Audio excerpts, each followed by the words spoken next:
আসসালামু আলাইকুম। দেখেন মাশাআল্লাহ অনেক সুন্দর একটা কেক বানিয়েছি ঘরে থাকা বিস্কিট দিয়ে। এই বিস্কিটগুলো বাচ্চা-কাচ্চা তেমন একটা খেতে চায় না। তাই বিস্কিটগুলো দিয়ে ভাবছি কেক বানিয়ে নেব। আমি ব্লেন্ডারের জারে বিস্কিটগুলো নিয়ে নিলাম এবং ভালোভাবে ব্লেন্ড করে একেবারে পাউডার গুঁড়ো করে নেব।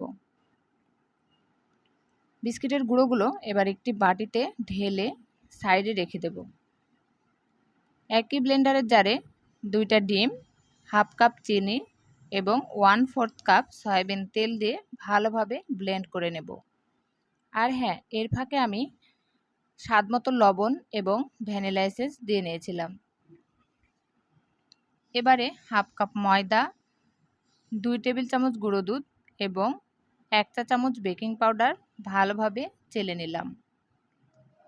শুকনো উপকরণগুলো ভালোভাবে মিক্সড করে নিতে হবে। এরপরে আমি সেই লিকুইড মিশ্রণটা দিয়ে ভালোভাবে মিক্সড করে নেব, যাতে করে কোনো দলা না থাকে। এবারে আমি কেকের মোল্ড রেডি করে নেব। আমার ঘরে যেহেতু বেকিং পেপার ছিল না, তাই সামান্য একটু তেল দিয়ে খাতার কাগজ গোল করে কেটে দিয়ে দিলাম। এটা ভালো বেকিং পেপারের কাজ করবে। মিশ্রণটা ঢেলে দিলাম এবং বাবল বের করার জন্য দ্রুত টুথপিক দিয়ে একটু নেড়ে নিলাম।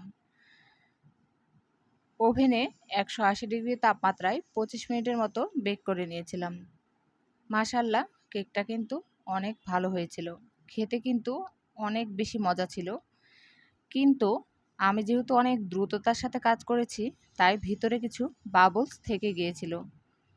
ফলে কেকটা কাটার পরে দেখি মাঝখানে কিছু ফাঁকা ফাঁকা হয়ে গেছে। যাই হোক, ব্যাপার না, আমরাই তো খাবো। ছেলে মেয়ে খুবই খুশি। আর বলি হ্যাঁ, এই বিস্কিটগুলো আব্বাকে প্রতিদিন হাসপাতালে সকালের নাস্তা হিসেবে দিত। কিন্তু আব্বার যেহেতু খাওয়া হতো না, তাই এগুলো কাজে লাগিয়ে নিলাম।